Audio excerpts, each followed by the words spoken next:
3, 2, 1. Oh, I'm live. It's just me tonight. No, it's not just me. I'm with my co-host, Marie-Louise, and a very special guest who's going to talk about rich coaches versus poor coaches. And, well, let me bring in Marie-Louise. Marie-Louise, are you there? Do you have a mug? And are you as hot as me here in the heat wave in Paris? Hello, everyone. Yes, I'm hot. I'm hot. It's hot. You're very hot tonight. And do you have your mug tonight? Yes. Yes, but my special, very cool when mug. Are you going to get a mug with something funny on it or something creative? It's too hot, Sab. So, this is a cool version of my coffee because it's iced. So okay, great. Iced coffee with croissant. So tell me something, Marie-Louise. It's not a personal question or anything. Are you a rich coach or a poor coach? Oh. You don't have to answer. It depends on our definition of rich, I guess. So what's the definition of rich and poor? That's a good question, because rich, a lot of people think in terms of finance, but of course we as coaches, we think in terms of a rich life, enjoying yourself, having good relationships. I don't know. Abundant. What do you think? I completely feel that I'm abundant. I'm rich.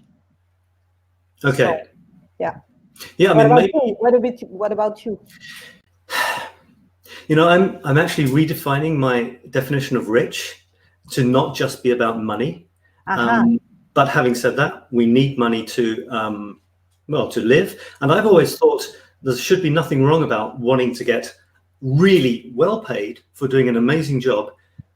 If it's simply because the more you have, the more you can give. So, I don't feel too bad about the money issue. We're going to bring on our very special guest, who is Vladimir. He's a friend of ours, and he's a what can we say about him? Let me see. I've got a pretty amazing visual here. Hey, coach. He's a peak performance coach from Russia. He coaches to be more abundant in their lives. He's developing amazing systems, and let's bring him on right now. Here we are. Are you there, Vlad, all the way from Russia? Hello. Nice Hello to meet you. from Moscow. Well, I'm not in Moscow, but not far away from it. No, 300 kilometers is nothing for Russia. It's it's yes. close. Yeah, Do you have a mug for us? Yes, I have a mug, the special mug with panda, and it says donuts in my head. So if we are speaking about here it is in Russian, donuts in my head, and this is about the rich coach. When you are rich, you have donuts. Okay. Okay, so tonight we're going to try and have lots of donuts in our head. Okay. Okay, right. Well, let's launch into it. Marie-Louise, I'm always talking. What about you? You got a question for Vlad? Oh yes, big time. This is a very good, interesting discussion, because so many coaches. I hear so many coaches struggling business-wise, and I don't know if you want to talk about finances or you want to talk holistically in being rich or poor, but I think that your main concern is business, right? Am I right? Well, you are right. I am a professional manager, I would say, and entrepreneur. And I am in the business sphere starting from 1998, and that's why my first coaching business, I created my first coaching business when I was 18 years old. This was the Taekwondo club, martial arts club. Yeah, and coaching was existing already in Russia. This is no. It depends on what do you call coaching, and what is the etymology of this word. So Vlad, I understand that the last coaching project that you've worked on was a great success, but you had 7 projects leading up to where you are today. 7 coaching projects. Is that right? Well, not 7, but 5, and the 5th one is on its way to success, I would say. So that's why I don't want to position myself as a person who is somewhere there, and all of you or all of them are there somewhere. I'm not 𝗪𝗔𝗕𝗏𝗧𝘂𝗶𝗃𝗲 or 𝗑𝘐𝗫𝗏𝗀𝗀𝗏 or 𝗏𝘪𝗔𝗕𝗏𝗀 or someone.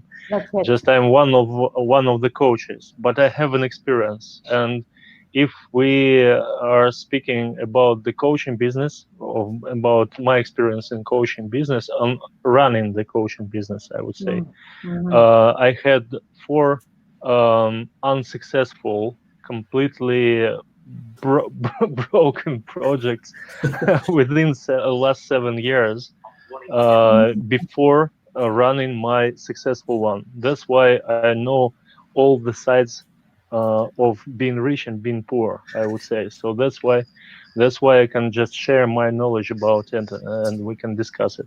So you learned a lot of ways of not making money through coaching. Yes. So we're talking about money, right now. It's really business oriented. Let's talk about principles. Money, for me, to count money is boring. You see, money is, how to say, the continuation of the value which you give to this world, of the impact which you give to this world. And let's speak about the principles of how you need just to organize everything, if you want, of course, just to make this impact as much as possible. What about it? Okay, so the principles are important, but is it finances is the ultimate way of sharing your value, or no? You see, I really like the definition of Jim Rohn, who said that you see, there is a reality. So if you cost, for example, 10 euros, your coaching session, which runs for an hour, for example, costs 10 euros. This is the reflection of the value which you give to a person. The reflection of the value which this person, how he or she understands this value. You see? So not very high. Yes, it's not very high. So that's why when we are speaking about money, let's speak in balance. So this is value, this is money. So we are speaking about money and we are speaking about value. Just we need to scale value, and this and by means of this we can scale the money. I just realized I don't have my little thing there. There he is, the guy with the rich tongue up in the left there. So let me ask you a couple of quite clear, simple questions, but maybe the answer isn't so simple. What would you say is a fundamental difference between coaches who make a very nice living and those who are struggling? Because you say you help struggling, but you're a peak performance coach for coaches. Thank you for your question, and this is a good question, and it is not very simple. And I would like just to give 2 metaphors. Okay. The poor coach is like a bomb. He explodes. He does everything, and he just gives too much energy to this world in all around of his life and his business. The rich coach is the coach who acts like a vacuum cleaner, who sucks energy in himself, who attracts people, receives their energy, and in order to become rich, you need to stop for a moment and just to see where you can become a vacuum cleaner. But if you do everything for everyone, you are starting to become poor. I know this for sure because I had 3 projects offline and 2 projects online. So at the same time? At the same time? No. Okay. Within these 7 years. And all right. The third one, offline, it was the School of Extreme Driving, and I led it I had led it for 3 years, and I got completely bankrupt because of it, and because of just running this business for this long period of time. And there I was a bomb. A bomb. You were Yes, I did everything. Though I was a monopolist in my city, I was the only person, the only businessman who just had that kind of school, and I thought that my market is the whole market of drivers, the whole bunch of drivers who are driving just cars. Anyone with 2 arms and 2 eyes. Yes, and who want to just to be more safe while driving, and that was the complete mistake, because of this thinking, I'm sorry, I started to just to give the radio ads. I started to pay money for the commercials, for banners, for everything, just for people to know about me. And they knew about me, practically the whole city, because I paid for these ads. I really liked that business. I paid for that ads, 1 apartment and 2 cars. So I sold that my house, I sold 2 cars, and just took the money and paid for the ads. And what happened? Nothing. I got poor. Okay. So if you want to be a poor coach, spend ads, make Facebook ads, ads on billboards, and you'll spend all your money and you won't get any. Yes. So what's the right way to do it? Well, you see, I really like Jim Rohn. He is now one of my, I would say, teachers. And he says there is a really simple way of getting broke. Just even if you make, for example, $10,000 per month, just spend 11,000 and you are broke. You see, so if we are speaking about just the money, I had money, I made money, but I made this sum of money and just spent that sum of money. So I got broke very easily. Okay. So what does it take to become a rich coach then? Finding your niche. And you see, I hope we shall just speak in a little bit further about how to niche and how to find the niche. Look what to niche or not to niche.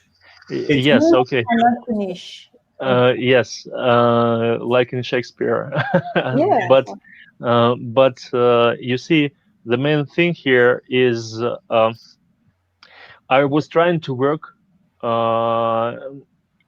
Their understanding of niche came out of my experience when I got completely broke, and I was sitting alone, without money, without health, because I lost health after that kind of problems. And I was thinking, what the hell was going on? Why did I get broke? And I started just to think. Only after that I started to think, and I saw that kind of interesting thing. I tried to work with all the drivers, and I tried to collect all the drivers for my course, which the length of the course was about 1 week. And let's say it costs $100, for example. And I noticed that, and no one wanted to have it, and the people who had it, they didn't come for the safe driving. they were coming for extreme emotions, because everything was fast, everything was just interesting and active and everything like this. Okay. And there was a small group of women who were in the situation of having the driver's license 10 years ago, for example, and never drove and never drive after that. And they came into the situation when, for example, her husband bought her a car, and she has a car, she has a driving license, and she has a huge stress of thinking, how shall I drive? How can I act? And this is yes, and that was a problem for her, just to start driving safely. And that women were really anxious about how to start driving within the small period of time, but do it safely. And I know after just understanding this, I created the program for them, which came, for example, which was running for, sorry for my English mistakes, just I haven't spoken English for ages, but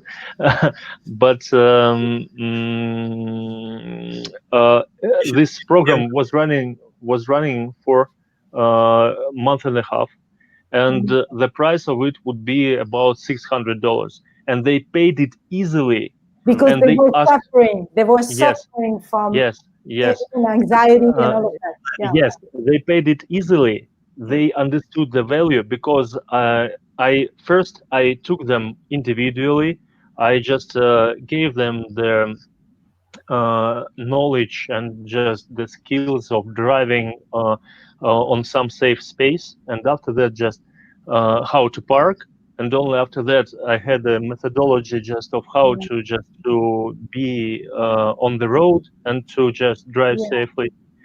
So actually you were niching because you took people that were emotionally in a bad situation, very anxious, and they were having already their driver's license, right? Yes, and so they would like to have the exact concrete result, though the skill is always the soft niche, but they would like to have the concrete result, the concrete outcome. Obviously, we're going to move this over to coaching. I can feel it coming.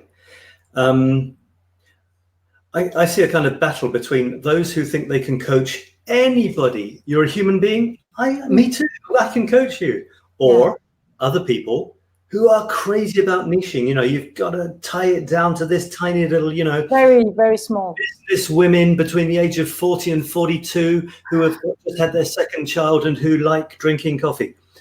And you create something just for them. What's your take on this for coaches? I've got a feeling you're pretty pro niching for coaches too. Is that the answer? You see, there is no right answer, because it depends on the coach. It depends on the expert. But may I ask you a question, Seb? Who is an expert? Sorry? Whom you can consider to be an expert? You mean in coaching or in any profession? Any profession. Coach is one of the professions. So who is an expert? For example, a banker, a managing director. For example, okay, who is an expert? It doesn't matter. It doesn't matter how do you call him or her. Who is an expert? How do you understand this meaning? The meaning of the word expertise. Someone who knows a lot about a specific subject. And you see, knowing a lot doesn't mean anything. Usually, if we are speaking about the meaning of the word, expert is a person who is invited to fix some kind of situation, or to fix some kind of problem. The problem is the gap between where you are now and where you want to go. Yeah. Okay. And it doesn't matter in what sphere you are. Is it vague, or is it just very, very just concrete? Yes. You are an expert when you run the projects who are similar one to each other. You always go in the circle. And you can, for example, you can compare yourself with a doctor, for example. And if we are speaking about health coaches, for example, they act like doctors, for example, and or nutrition coaches or something, someone like this. And you see, for example, here is the thing. For example, I worked in my life. I had many businesses. I had summer camp for kids. I trade textile manufacture. I was in the huge corporate construction business. I was in the small company which constructed the small houses for people, and many other things. And each time I had a business, my specialty was sales, for example. Okay. Am I an expert in this case? An expert in sales, but not in. Am I an may I be called an expert in this case? No. In sales? Why? In sales, yes. In sales. In sales, yes. You can be an expert in sales, but you're not going to be called an expert because you've been in so many different areas. Yes. I know a lot about sales, but I'm not an expert. If, for example, I am in the field of constructing the small houses for 20 years. Exactly. You are an expert. I'm an expert in selling houses. If if you go to a doctor, you are trying to find an expert in this or that field. And that means that each time he has different patients, but all the similar situations, right? Okay. Yes. So that means that if you want to become a rich coach, you need to be the vacuum cleaner or the expert. You need to stick to some kind of situation. Yes, and to become just the how to say, the master of working within this kind of situation. So like you can be a great salesperson, you can work in almost any industry if you're a great salesperson. Absolutely. No, it depends. It depends. If you are working on the level of the salesmen, for example, who are communicating, you can. But if you are the manager, for example, who is organizing sales, or who is constructing systems, who is creating systems, you can't. It depends on the level. You see, if you are just a communicator, it's okay. You can communicate anywhere. You can learn about the product. You can be, technical about the product, and then you can communicate about the product, the competition, whatever. And you can be a salesperson. Keep it really, make it simple for me. And I need this information, actually. It's very personal. Would you recommend that I specialize, or I try to attract, or maybe be the vacuum cleaner for a specific type of person, or try and coach to everybody because they're human beings and I'm a nice person? Just to stick to a situation, not to a specific person. But you see, my temptation is to coach everybody, Because usually your ideal client is the person who reflects the system of values which you have. But how can I find my ideal client? How can I find my ideal client or my niche? How do you niche actually? So well, big thanks to 𝗏𝗏𝗏𝗏 and 𝗟𝗏𝗡𝗏 community. For example, half of the year ago, I would say that nothing else is more easy than finding your niche. Just make an avatar of the client and then just stick to the situation where he is now and understand what is the result, what is the outcome, which he or she would like to have in that kind of situation. That's it, this triangle. But due to this coaching experience, the first thing which I would start from now is answering the question, who are you? Who are you to this world? Yes. As a coach, how do you relate as a coach? How what kind of person you are? What are the system of values which you have? How the world sees you, how you see yourself in this world, and how is your environment sees you. Only after understand. This is how we can start to target our ideal client. Yes. So, for example, say someone who, I don't know, is a really good motivator. I'm good at motivating people, or I'm a good project leader. Is that what you mean? Do people see you as a motivator? Yes, that's the thing. Well, maybe. Yeah. Say. Well, if yes, okay. If not, then not. But you see, the second thing after just these are the questions which you need to answer in silence. Not now, because you will need to think of them really thoroughly. Deeply, but deeply, yes. Thank you. But the second thing is, who is the ideal client which you would like to work with? Love to work with. Love, yes, which we would love to work with, because and it is not marketing. And this is the idea which I had after just passing through the course of 𝗏𝗏𝗏𝗏, and he said that was really just that was an insight for me. For example,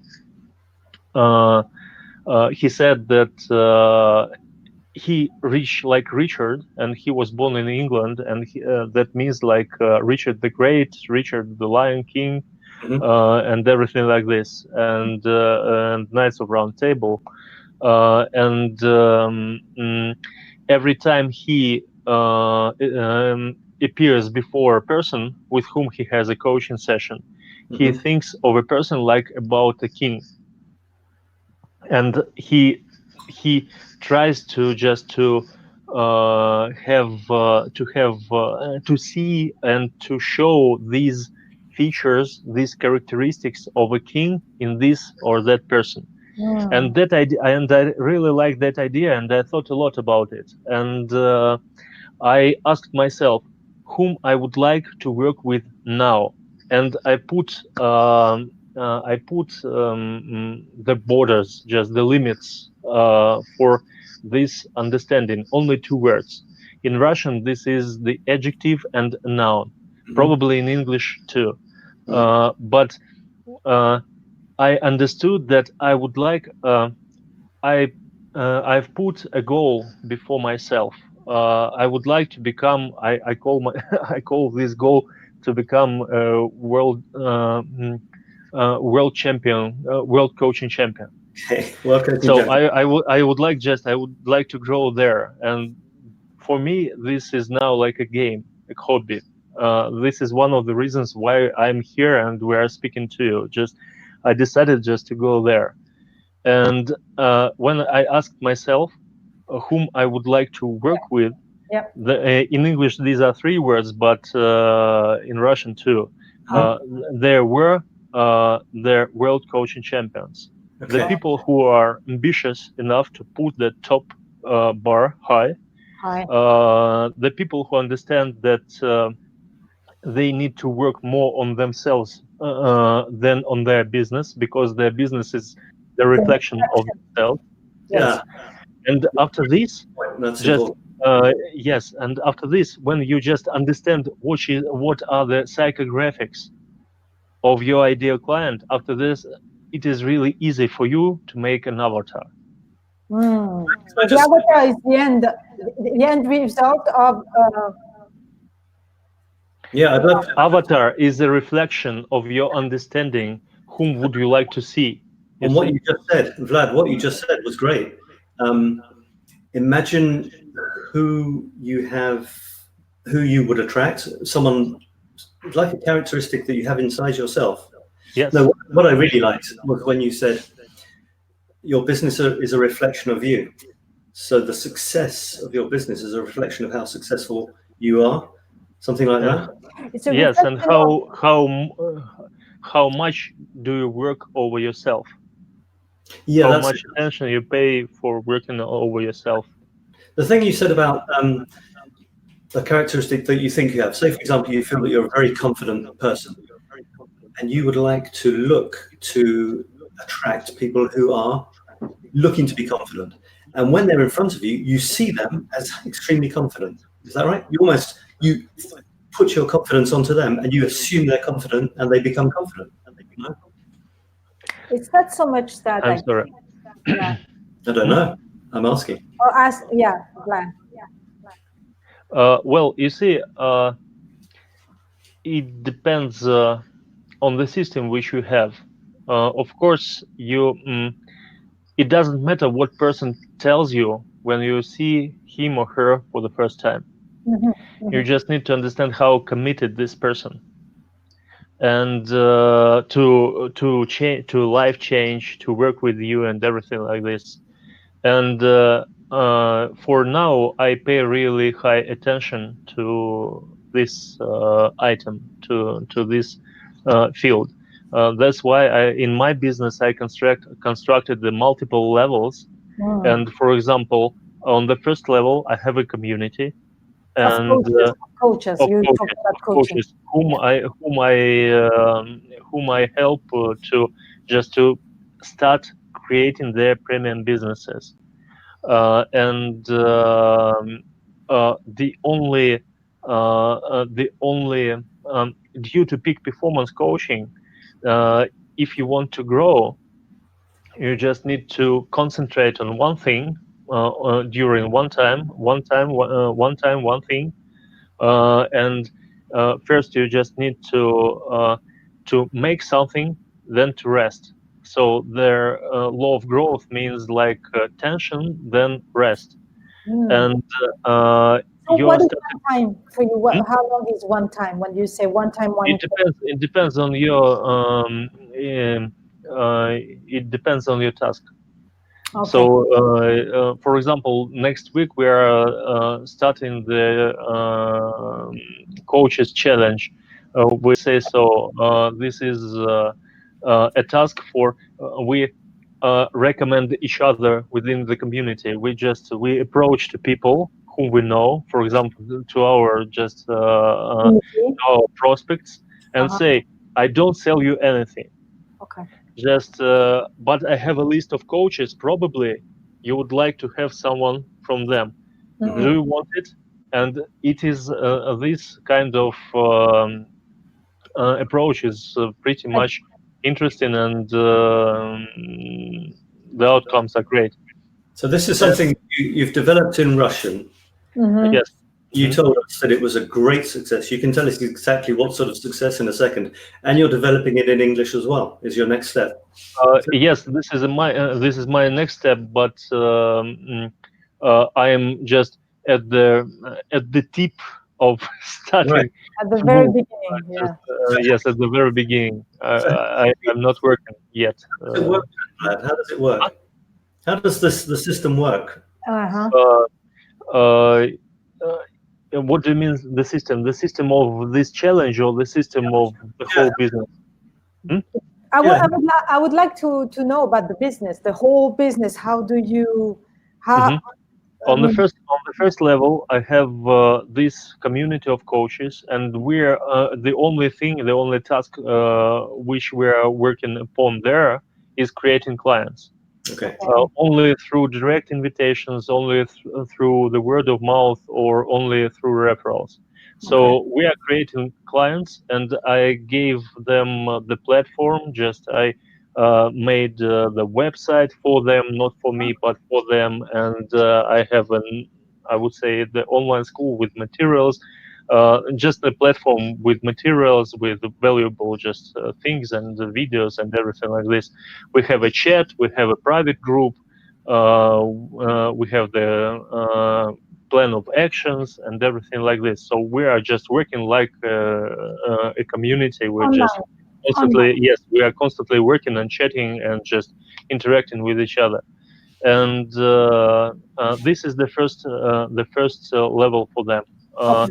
When they understood who are their ideal clients, and when they had no less than 50 sessions with their ideal clients, not all clients, but ideal clients, they would like to proceed. They may come to me and ask for private coaching, for one-on-one coaching, with creating we call them pilot programs. So this is the usually 2-3 months long program. Every week sessions, every week you meet? Yes, we meet every week, and we we create. I work as a mentor. I don't work as a coach. You see, I usually separate this because people need coaching when they already started. But when we are creating something, they need mentorship. They don't need coaching. They need to apply some principles, and they need to do the work and to have your feedback and all of that. You are counseling. You are telling them what to do. So it's very different than coaching. Yes. So the second level is pilot program. The third level, if they would like to proceed, they just need to sell and to conduct no less than 10 clients, just to work no less than 10 times with their coaching programs. After that, the third level is my signature program, which lasts for 1 year, and we work there just for first of all, for creating their signature programs and selling them. I have forgotten the English word. Okay, just selling them. And selling themselves, I mean, branding themselves? No. On their third level, their main idea is to have clients who are coming without any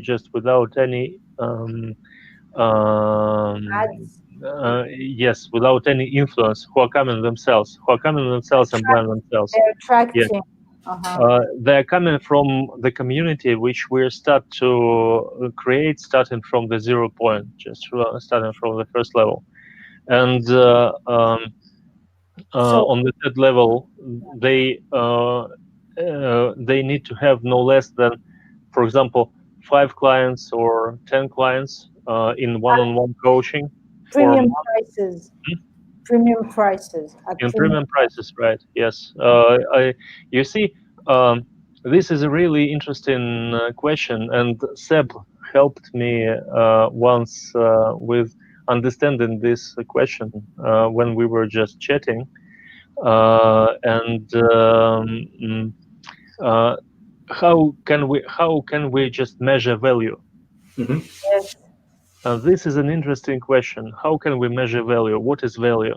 And I understood for myself that value is the level of the transformation which you can just create for your client, which you can help to create for your client. Your ideal client. Ideal client, of course. Ideal client. Yeah. And I prefer to work on the highest level of transformation, on the highest level of the results which client would like to have. from the communication with me, from the interaction with me. So, and I help coaches just to create that kind of programs. That's why just we don't work with some kind of just low work and everything like this. So you are very much result driven, very much. Yes, and it doesn't. Your website here. Just going to show your website here for reference if people would like to check you out. But it is in Russian at the moment. Yes, soon it will be in English. Soon it will be in English, yeah, too. Yeah. Coach for you. So of course are very important for you to measure, and you measure your ROI. You see, this is an interesting question, Marie-Louise. For example, a person came to you and he says, "I would like to be happy." Can you help me? Well, no, but it depends. What does it mean for him to be happy? And you are starting to understand what does it mean for him. For example, you are an expert in happiness, but happiness is the state which comes from some kind of actions which this or that person made, right? Yeah, of course. And these actions had pretty much concrete results. For example, here in Russia, I have a very good example. We usually discuss it with my wife, and we have here a coach, an expert who probably is my competitor, but it's okay. Just I really respect him, and I respect him also for this one thing. He has or had, I don't know, a coach, and he lived somewhere in Russia, in the city far away from Moscow. Okay. And he was pretty much successful on the level of that city. Okay. As a coach, as a business coach, I would say. And while working with his coach, sorry for just this mess, but the coach of this person said that he needs to move to Moscow within the nearest month. This was about no less than 1,000 kilometers from the place where he lived. And he had 3 kids and a wife and a business. And he said, okay, this is the level of the commitment. And you see, and he became happy. He tripled or quadrupled his income when he moved to Moscow within half of a year. But so happiness was related to income for him. Moscow is the financial center. Uh-huh. But he had everything in his small city. You see, but he was so committed to his coach that he said, "Okay, I will do it," and he moved. So, how could you measure it? How? Yeah. He is happy now. He is happy. How could you measure it? That means that if you take some kind of action, you will have happiness as the result of this action, but you will always need to do something in your life, something real, you see?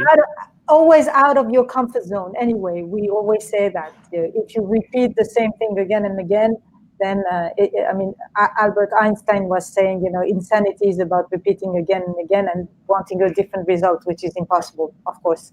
So it's about getting out of your comfort zone to... Yes. I mean, some of us coaches, but doing. We have big descriptions like happiness or creativity and things like this. It's kind of vague, and it doesn't. People aren't running around looking. Can you give me some creativity, please? They're saying, can you find a better job or a better relationship, and they will become more creative or become happier through this. But it's not just vague. Of course. You see, creativity, business, or just self-confidence or something like this. These are the tools for or the means of life change. You see, you use it for life change, but this is not the outcome for the person. I don't want to be creative just to be creative. Just I need to be creative just to create an idea of that kind of show, which is just marvelous. Amazing, amazing. Amazing. Yes, I'm sorry. Say hello to some people who are watching. We've got 𝗏𝗏𝗏𝗏, hello. We've got Natalie, who was our guest last week. Hi. Thanks for joining us. We've got Mariana, and we've got some nice comments. But I'm going to quickly skip to a couple of solid questions. Is that okay for you, Vlad? You still got a moment for? Yes. Okay. We had one question saying, if I define a very small niche, will I be stuck in my niche? What if I get bored? Do I have to be a coach to bankers all my life? Well, why should you choose a boring niche, Seb? It's a question. Ask this question. Should you choose a boring niche? Why do you do it? you don't need to do it. You can imagine. That's a very good answer. Is it for life? Actually, are we married to the niche we chose? Well, you see, if we're speaking about my attitude, I would say that your work needs to inspire you. If it doesn't do it, it is not your work. So, so that's what. Lucrative niche potentially, but it's one that you love. Yes, if you are working, for example, if you are working with your clients, your ideal clients, yes, people reflect your values, for example. Why should you get bored? Yeah, you don't get bored. I don't think so. Yeah. Listen, I've got another question. You're providing value all the time, and you're fulfilled from that, so you don't get bored, I guess. I've got another question. It's I think it's from someone who is asking about the process of getting clients. Should I tell them about my process, how it's going to work, coaching with me, or should I just talk about the result that they're going to get? Yes, it is a good question, and it depends. It depends on what stage of relationship you are. So, for example, precise, Vlad. You are very precise in the process of getting clients. There are few steps.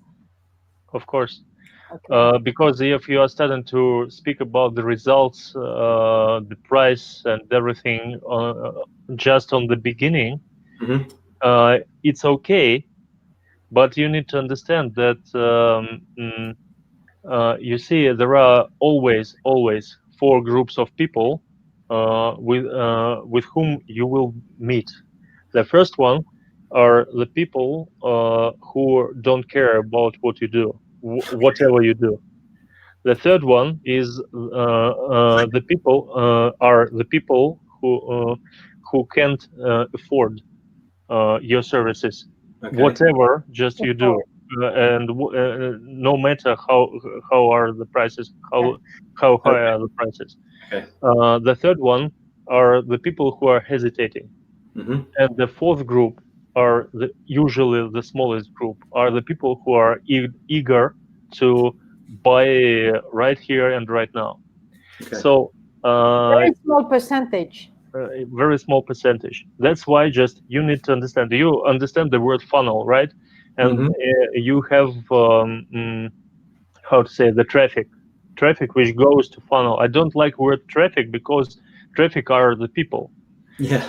But traffic is a kind of just a kind of flood, I would say, just a kind of pressure which always needs to go constantly to your funnel. And if you are concentrating on the people who are eager to buy right here and right now, you just need to press so much just to find them. The biggest group there will be the people who are hesitating, and they are not hesitating because of you. They're usually hesitating because of them. It's their mindset. The process slowly. They need to. Yes, and they need to start believing in themselves due to you. Actually, when I do self-confidence, that's the main problem. Yes, and that's why just you need to give results before. there is an American marketologist, 𝗍𝗶𝗏𝗃𝗏. 𝗍𝗶𝗏𝗃𝗏, yes, or 𝗏𝗏𝗃𝗏, I don't know. Well, he said the brilliant phrase, "Move the free line." You see, the more transformation you give to a person, the more should be this free line. They need just, Rich Litvin says, sell the experience, not the concept. This is everything about this. The more life change you give, the more, the higher prices are, the more free line should be. You see? What do you mean by free line exactly? Well, usually, if we are speaking about, for example, my system where my coaches work, the free line for the 2-3 months program is, we call them mini projects. These are usually the two sessions. First 3, I would say. First is the qualification session, 15-minute session where you just qualify, is this your ideal client or not? If it is not, just let him go. Okay. Don't work with him. That's it. Free. Yes, it is, and it is 15 minutes just to understand whether you are of some interest to each other. If you see that this is your ideal client, you just ask, you invite him to the mini project. And usually this mini project it depends on the expert, of course, but usually it consists of, one coaching session, just 2 hours, very valuable, very powerful, and the home task. Yeah. And this home task is also the qualification. But is this do they pay for this or not? No, not yet. Because of the prices. Okay. If we have the low prices, you shouldn't do like this because you will just you will have those shorter programs, for example, and it doesn't make sense for you. Just you're aiming for a very serious, in-depth transformational program. One-on-one. Yes, one-on-one, 2-3 months, serious work, higher prices. So usually starting in Russia, it usually starts from $1,000 in Russia. $1,000 for the program. For the program or for what? 1,000. For the program. For the program. 2 months of work, but it depends. It depends, of course. It's high. Session to attract them to this. Yes. So this is the qualification, and it usually shows the level of commitment of a person. If he does the home task, he is committed. Okay. So, and he comes the day after the first session. He comes for the second one, where you discuss the results, the outcomes which he had from the home task. Absolutely. And after that, you just you say, would you like my help with these results? Because usually these results are connected with your program. There's not a danger that someone will take the free session for 2 hours and say, thank you very much, bye-bye? We usually construct them in a way just to not to close the loop. Do you understand what I mean? Just how to say it in English? After 2 hours, yes, when they it is bad when the people receive the whole information, the whole plan, and everything like this, and they say, okay, thank you very much, I will go now, I need a lot of work to do, right? Yeah, it will be like maybe 1 or 2% of the people would do it anyway. Yes, there are always excellent students, I would say, poor students, and the average students. And the average students are the group of people who will have the results only with the help or with the help of a coach, for example, under guidance of a coach. Yeah. So yeah, we're getting towards the end now. We've got about 2 or 3 minutes left. Well, a little while. So basically, the last question that I had, which came to me from someone, was about giving free discovery sessions. I know that some people advise never give any of your coaching time for free. Yeah. Even saying that you're doing a disservice to the industry, includes charging low prices. But you're saying that it's a good thing to give a big in-depth introductory session, but you leave them wanting more. 2 things here, Seb. The first one is it depends on the level of the transformation. If you have the lowest level of transformation, you shouldn't do like this. Just you can sell through challenges, through auto funnels, through Facebook ads and everything like this, and it's okay. And through website, for example, landing page. And you know to do you know to do that. Yes. Yes, I know how to do it. Yes. Yeah. You've done it, but you don't do it anymore, or? No, I don't do. I don't do it anymore. I work only with direct invitations and referrals. Yes. And the second thing is you will need just to have the constant pressure of traffic in this case, because it doesn't matter how you sell. You can sell through the landing page, or when you have the pressure of traffic, the high pressure of traffic. Or you can sell through just short consultations where you just meet with the person and say, okay, I'm here, you are here, these will be your results, this is my price, shall we go? Yes, no, okay, next. So if you do like this, this means that you have the very low level of coaching of the outcome which you promised to the person.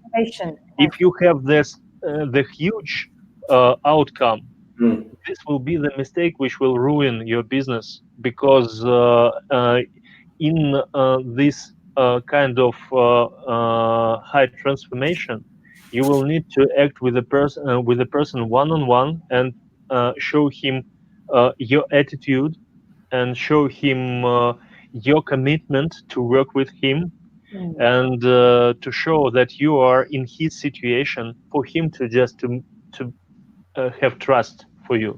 You see, you need to grow trust. That's why you will need to pay time for this. That's why if you are given the huge level of transformation, but you start acting like a person from the lowest one, you won't have the high paying clients and highly committed clients, I would say. Okay, listen, we're at the end. It's been an hour, has just gone boom like that. Wow. It's getting dark here in Paris. I had to turn the light on, and now it's even worse than before. I'm going to give you, in the dark here, I'm going to give you a takeaway that I got. A takeaway that I got was, I've always been a bit allergic to niching, but then when you said, Vlad, you said, if you choose clients that you love working with, why would having a niche be a problem? And I love that. That's really good. It makes a lot of sense. I'm definitely going to listen back to this. There's so much information. I'm going to listen back and take notes. Marie-Louise, have you got a takeaway from this? I like the way you see niching. It's about also how the market or how the people see you, which is interesting. It's almost like a leadership assessment. You know, it's a 360 assessment. It's not only me loving, this ideal niche or client, but it's also about the market who sees you in a specific way.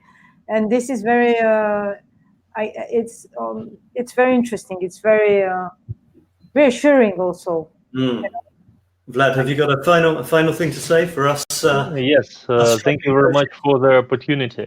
It was a pleasure to talk to you. Just thanks for giving me your time, and just for the opportunity to share my ideas with all of you. Thank you. so much, Vlad. You can share your maybe Sabi, you can share the link of his website, although it's only in Russian for now. Yeah, it's only in Russian for now. When it is in English, just invite me one more time for another topic. We shall talk. Anybody, I will do it with pleasure. Yes, but already you speak English, so you can already connect with other people. I mean, those people who want to know more about you or are interested in your business, in your English no problem. version. Let's make friends. Let's PM to each other, and no problem. I am open to anyone. You speak English already, so it doesn't matter about the website, but they can connect with you already. Yeah, it's amazing. Yeah, thanks so much, Vlad. You've got a great story. You've been through a lot. You're sharing your experience with others, with me, with Marie-Louise, and now with other people very, very generously. I really appreciate that. And I know you've got some great plans, which I think I'm going to be involved in as you develop your ideas in English. Your English is great, really great. Thanks for. Thank you. It wasn't so easy, but you did a great job. And thank you very much. Better go and let people have some, I don't know, go to bed or have something to eat, and see you next week. Do we know who our guest is next week? We have a very interesting guest next week. I'm not going to tell you who it is for the moment. That's it. That's it. Thank you, Vlad. Thank you very much for all your insights and your knowledge and your expertise about business and food. Thank you very much. People, next week, same time, same place for another coffee in the Creative Coaching Cafe. Bye for now. Thank you, Sab. Bye. Bye. Bye. Bye-bye. Thank you.